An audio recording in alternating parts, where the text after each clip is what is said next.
Olá, eu sou o pastor Eduardo Hernandes e sejam bem-vindos a mais um vídeo do canal Contra a Corrente. Hoje nós vamos fazer o Contra a Corrente Responde. Primeira pergunta: o que você acha dos livros deuterocanônicos adotados pela Igreja Católica e por que a Igreja Protestante não os adotou? Existe um espantalho muito mentiroso da parte de nossos irmãos católicos que é o seguinte: Lutero retirou 7 livros da Bíblia. O que quando você estuda torna-se mentira, porque você percebe que na verdade quem adicionou 7 livros na Bíblia foi a Igreja Católica. Acontece que existe um cânon bíblico, um cânon que foi aceito, que passou por concílios e aonde a igreja primitiva definiu quais eram os livros inspirados por Deus e os que não eram. Sendo assim, esses livros deuterocanônicos que foram adotados pela Igreja Católica não são considerados inspirados por Deus. Por isso que a Igreja Protestante não os adotou. Você pode lê-los, você pode usá-los para material de estudo, então não tem problema nenhum quanto a isso. Mas dizer que eles fazem parte do cânon bíblico é um problema.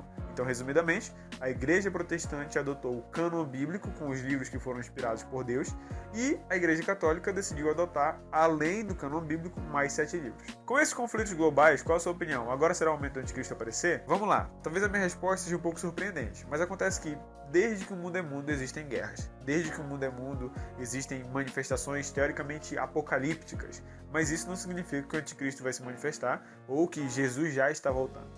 Quando Cristo prega que o reino já está vindo, que o reino do Senhor está vindo, ele está dizendo acerca daqueles dias, ou seja, daquela época em que ele pregava com os apóstolos até hoje, Jesus já estava na promessa de retorno, que o anticristo já viria se manifestar.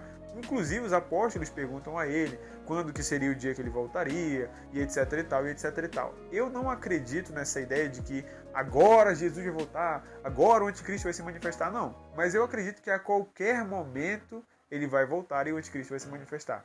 Como que a gente equilibra isso? É simples, não tentando datar o apocalipse. É agora que vai acontecer, desse jeito, daqui a uma semana vai acontecer. Não, eu acredito que pode acontecer nesse exato momento que eu estou gravando esse vídeo, como também pode acontecer daqui a alguns anos. Um conselho para uma pessoa que não sabe mais no que acreditar. Essa pergunta é interessante.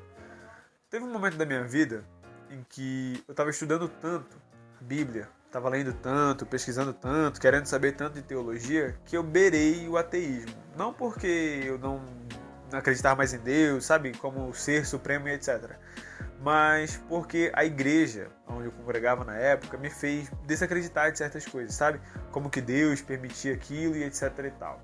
E conforme eu vi os conflitos ao redor do mundo, conforme eu vi as situações, a maldade do homem, etc e tal, aquilo também me apresentou um lado muito forte de ateísmo, de como Deus permitia que tudo aquilo acontecesse. Sendo assim, eu fiquei numa situação de, basicamente, sendo um incrédulo, mais um incrédulo nesse mundo. Só que quando eu entendi que independente de eu acreditar em Deus ou não, independente das coisas estarem acontecendo conforme eu quero ou não, isso não vai influenciar em nada no fato de que Deus é real e de que Ele é soberano e acima de todas as coisas, eu passei a entender que o motivo que estava me fazendo acreditar em Deus naquele momento não era um motivo real, porque Ele é Deus, porque Ele nos salvou, porque Ele nos libertou, mas eu queria algo mais convicto, mais concreto. Eu queria que Deus se manifestasse para mim e então eu começasse a acreditar nele. O conselho que eu dou para alguém que não acredita é procurar conhecer aquele que é a única verdade. Porque de tudo aquilo que nos rodeia, esses guias, misticismos, espíritos e etc., só existe um que é real e verdadeiro.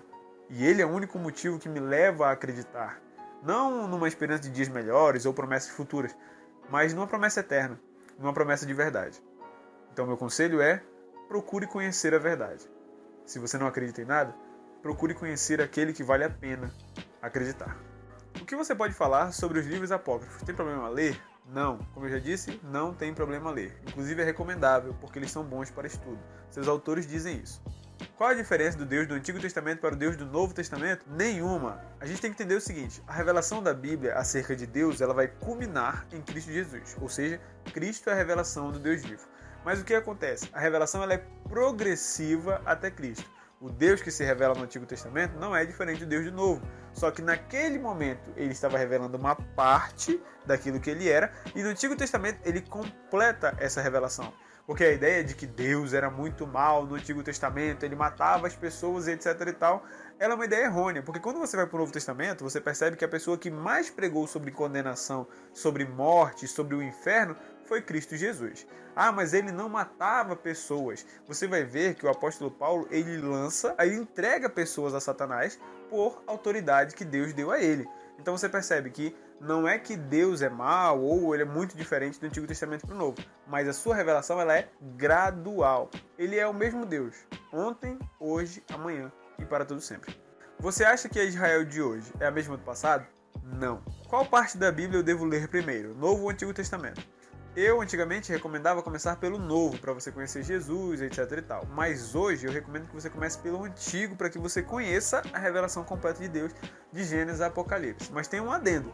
Não leia correndo, não leia com a intenção de acabar rápido, mas leia com a intenção de entender aquilo que você está lendo. Porque a Bíblia ela é um conjunto de livros em um livro só. Então, por exemplo, quando você vai ler, digamos que Shakespeare, ou sei lá, Crime e Castigo do Fyodor Dostoiévski, você vai ler cada um desses livros como se eles fossem um. Ainda que você leia, por algum exemplo, um conglomerado de livros ali, juntando todos eles, mas cada um é um livro. Então assim é a Bíblia. Leia Gênesis, procure entender Gênesis, depois você vai para Êxodo, que vai ser uma continuação do Gênesis, Levítico, Número, Deuteronômio, Josué, Juízes, Ruth, até chegar em Apocalipse. E depois de ler como um todo, procure entender a historicidade bíblica como um todo também. Qual o melhor argumento para se usar em uma conversa com um ateísta, com um ateu? Vamos lá. Se for só uma conversa, não tem por que você argumentar. A gente tem que fazer uma seguinte separação aqui. Tem pessoas que não sabem separar as escolhas de fé, de crenças das pessoas da sua vida comum. Por exemplo, se eu tenho amizade com um espírita, um católico ou qualquer outra religião que seja desaprovada na Bíblia, eu não tenho problema nenhum com aquela pessoa. Eu posso continuar sendo amigo daquela pessoa, posso continuar trabalhando com aquela pessoa, sendo colega, parceiro, etc e tal. Não tem problema quanto a isso. Agora, quando se há um debate de crenças, existe a necessidade de argumentar e defender a sua, conforme o apóstolo Pedro nos instrui. Pedro, capítulo 3, versículo 15, se não me falha a memória. O que acontece? A gente tem que estar sempre pronto para defender a nossa fé e o motivo pelo qual acreditamos, que no caso é Cristo. Sendo assim, se fosse para argumentar com um ateu, a gente também tem que ter outra situação em mente. Nós não somos obrigados a convencer todo ateu de que Deus existe. Se essa pessoa não está disposta a conhecer a Deus, se essa pessoa ela não quer saber que Deus existe, mas ela só quer provar o ponto dela de que ela é muito inteligente por não acreditar em Deus, você simplesmente abre de mão. De verdade, você não precisa se preocupar com isso. Porque quem vai converter essa pessoa é Cristo. Então o ideal não é que você queira argumentar provando que ele está errado, porque Deus existe, etc e tal. Mas pregue o evangelho de maneira saudável e tranquila, que Deus vai fazer a parte dele e vai falar. Então, esse foi o Contra a Corrente Responde de hoje. Se você gostou, curta, comenta e compartilha. E não esquece de nos seguir no Instagram e nas outras redes sociais também. Se você quiser participar, eu sempre estou abrindo caixinha de perguntas lá no Instagram. Você pode mandar sua pergunta e a gente vai separar para responder aqui.